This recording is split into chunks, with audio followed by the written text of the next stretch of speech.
സ്വന്തം അത്രയും ശക്തിയും ധൈര്യവും ആർജവും എടുത്തുകൊണ്ട് അതിനുശേഷമുള്ള വിദ്യാഭ്യാസ പ്രവർത്തനങ്ങളൊക്കെ പൂർത്തിയാക്കുകയും സ്വന്തമായി യാത്ര ചെയ്യാനുള്ള വണ്ടി ഉപയോഗിച്ചുകൊണ്ട് ആ തരത്തിലേക്കുള്ള ഞാനൊരു വീട്ടിലിരിക്കേണ്ട ആളാണ്, അല്ലെങ്കിൽ എനിക്ക് ഇത്തരത്തിലുള്ള പോരായ്മകളുണ്ട് എന്നുള്ളതൊന്നും തന്നെ നമ്മുടെ മനസ്സിന് ധൈര്യമുണ്ടെങ്കിൽ നമുക്ക് മറികടക്കാൻ കഴിയുമെന്ന് നമ്മളെ കാണിച്ചു തന്നിട്ടുള്ള ആളാണ് സാബിറ. അപ്പം നമ്മൾ ഇത്തരത്തിലുള്ള കുട്ടികളുടെ അല്ലെങ്കിൽ മുതിർന്നവരുടെയൊക്കെ ഒരു കലോത്സവം ഉദ്ഘാടനം ചെയ്യുമ്പോൾ നമുക്ക് വേറെ ഒരാളെ ചിന്തിക്കേണ്ട കാര്യമില്ല. അതിന് പറ്റിയ ആള് സാബിറ തന്നെയാണ്. സാബിറ സ്വന്തം കാര്യം മാത്രമല്ല നോക്കുന്നത്, സാബിറ ഒരു ഭിന്നശേഷിക്കാരായിട്ടുള്ള ഒരു കൂട്ടായ്മയുടെ സെക്രട്ടറി കൂടിയാണ്. ഇത്തരത്തിലുള്ള ആളുകൾക്ക് മാനസികമായിട്ടും ഉള്ള ധൈര്യം കൊടുക്കാൻ, മാനസികമായിട്ട് ഇത്തരത്തിലുള്ള സമൂഹത്തിലേക്ക് ഇറങ്ങിച്ചെന്നുകൊണ്ട് ഏതെല്ലാം കാര്യങ്ങൾ നമ്മൾക്കും ചെയ്യാൻ കഴിയുമെന്ന് കാണിച്ചു കൊടുക്കുന്ന ആൾ കൂടിയാണ് സാബിറ. അത്തരത്തിലുള്ള ഒരാളാണ് നമുക്ക് ഈ ഒരു കലോത്സവം ഉദ്ഘാടനം ചെയ്യാൻ എത്തിയിട്ടുള്ളത്. ഏറെ സന്തോഷവും അഭിമാനവും തോന്നുന്ന നിമിഷങ്ങൾ തന്നെയാണിത്. കൂടുതൽ വേദിയിലും സദസ്സിലും ഇരിക്കുന്ന എല്ലാവർക്കും എൻ്റെ നമസ്കാരം. ഇപ്പോൾ അറിയാലോ, ഭിന്നശേഷി എന്ന് കേൾക്കുമ്പോൾ നമുക്കൊരു സമാധാനമുണ്ട്, ഒരാശ്വാസമുണ്ട്. അതായത് നമുക്ക് എന്തെങ്കിലും ഒരു കുറവ് ഉണ്ടായിട്ടുണ്ടെങ്കിൽ അതിലുപരി ഒരുപാട് മറ്റുള്ള കഴിവുകൾ നമുക്കുണ്ട്. അതാണ് ഭിന്നശേഷി എന്ന വാക്കിനർത്ഥം. ഞാൻ അതാണ് മനസ്സിലാക്കിയത്. മുമ്പൊക്കെ വികലാംഗ പെൻഷൻ ഇതൊക്കെ കേൾക്കുന്ന സമയത്ത് നമ്മൾ ഉള്ളിലോട്ട് ഒതുങ്ങി പോവുകയാണ്. അതിപ്പോൾ നമ്മൾ കുടുംബത്തിലായാലും പുറത്തുള്ള ആളുകൾക്കിടയിലായാലും ഒക്കെ അങ്ങനെ തന്നെയാണ്. ഉമ്മ എന്നെ ഒരു കല്യാണ വീടുകളിലൊക്കെ കൊണ്ടുപോയാൽ അവിടെ ഒരു റൂം കാണിച്ചു തരും, അവിടെ ഇരുന്നാൽ മതി. അപ്പോൾ അവിടുന്ന് ഈ കല്യാണ ഫംഗ്ഷൻ മൊത്തം കഴിഞ്ഞാലാണ് പിന്നെ ആ റൂമിൽ നിന്ന് പുറത്തിറങ്ങുക. അപ്പൊ ഇപ്പോഴും എനിക്ക് മനസ്സിലായിട്ടില്ല അതെന്തിനാണ് അങ്ങനെ അവരൊരു സെപ്പറേറ്റ് റൂം നമുക്ക് വേണ്ടിയിട്ട് മാറ്റി വെക്കുന്നത്. നമ്മൾ മറ്റുള്ളവരെ കാണുന്നത് ബുദ്ധിമുട്ടുകൊണ്ടാണോ അല്ലെങ്കിൽ മറ്റുള്ളവർ നമ്മളെ കാണുന്നത് ബുദ്ധിമുട്ടുകൊണ്ടാണോ എന്നെനിക്കിപ്പോഴും മനസ്സിലായിട്ടില്ല.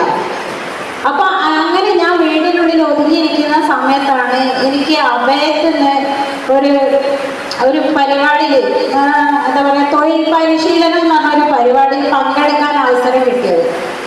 അവിടെ ചെന്ന് കഴിഞ്ഞപ്പോഴാണ് എനിക്ക് മനസ്സിലായത് എന്നേക്കാളും ബുദ്ധിമുട്ട് അനുഭവിക്കുന്ന ഒരുപാട് പേരുണ്ട്.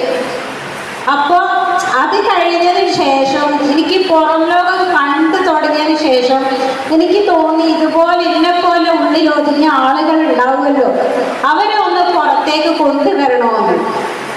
അപ്പോൾ അങ്ങനെ ഒരു ആലോചിച്ച് നിൽക്കുന്ന സമയത്താണ് എനിക്ക് പുഷ്പേച്ചിൻ്റെ കോള് വരുന്നത്.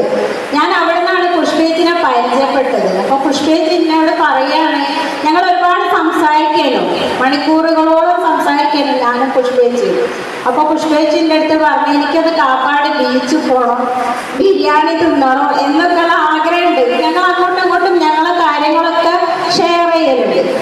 അപ്പൊ ഞങ്ങൾ അന്ന് പരിചയപ്പെട്ട 2-3 വളണ്ടിയേഴ്സ് ഉണ്ട്, അവരോട് പറഞ്ഞപ്പോൾ റെഡി പോവാ. അങ്ങനെ ഞങ്ങൾ പുഷ്പേച്ചിന്റെ വീട്ടിൽ പോയി. ഞാൻ മാത്രമല്ല 2-3 പേര് വേറെ ഉണ്ട്, പ്രഭാകരന്റെ, അനീഷ, അങ്ങനെയൊക്കെ. അവരെല്ലാവരും കൂടി പോയി. എന്നെ കൊണ്ട് പറ്റുന്ന രീതിയിൽ ഒരു ബിരിയാണിയൊക്കെ ഉണ്ടാക്കി കൊടുത്ത്, ബിരിയാണി ആയിട്ടുണ്ടോ എന്നൊന്നും എനിക്കറിയില്ല, എന്നാലും നല്ല ടേസ്റ്റ് ഉണ്ടെന്ന് പറയാനുണ്ട് കേട്ടോ പുഷ്പേച്ചാടിക്ക്. അപ്പോൾ അങ്ങനെ അന്ന് കാപ്പാട് ബീച്ചിലേക്ക് പോയി. അതാണ് ഏഞ്ചൽസിന്റെ തുടക്കം. ഏഞ്ചൽ സ്റ്റാർസ് ചേമഞ്ചേരി എന്ന് പറയുന്ന സംഘടനയുടെ തുടക്കം അതാണ് 2013 ഫെബ്രുവരി 13. അതിപ്പോ 12 വർഷത്തിലേക്ക് എത്തി നിൽക്കാണ്. കാലം ഒരുപാട് മാറി.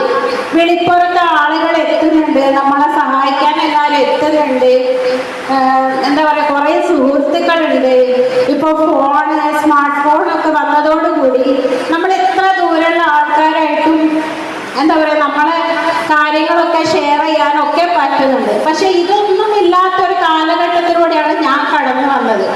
ഒരുപാട് ബുദ്ധിമുട്ടായിരുന്നു. പക്ഷെ ഇപ്പോഴുള്ള കുട്ടികളൊക്കെ ഭാഗ്യവാന്മാരാണ്. എന്താ പറയുക, അവർക്ക് ഒരുപാട് അവസരങ്ങൾ കിട്ടുന്നുണ്ടല്ലോ. അപ്പൊ അവരെ കഴിവുകളെ കാണിക്കാൻ വേണ്ടിയിട്ടുള്ള വേദികൾ, കലാകായികമായിട്ടുള്ള വേദി, അവർക്ക് അവരുടെ ഉള്ളിൽ എന്ത് കഴിവാണുള്ളത് അത് കാണിക്കാൻ വേണ്ടിയിട്ടുള്ള അവസരങ്ങളൊക്കെ ധാരാളം കിട്ടുന്നുണ്ട്.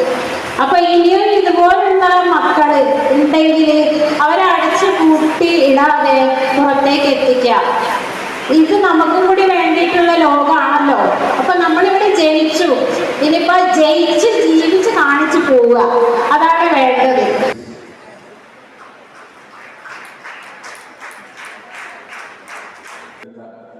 റാലി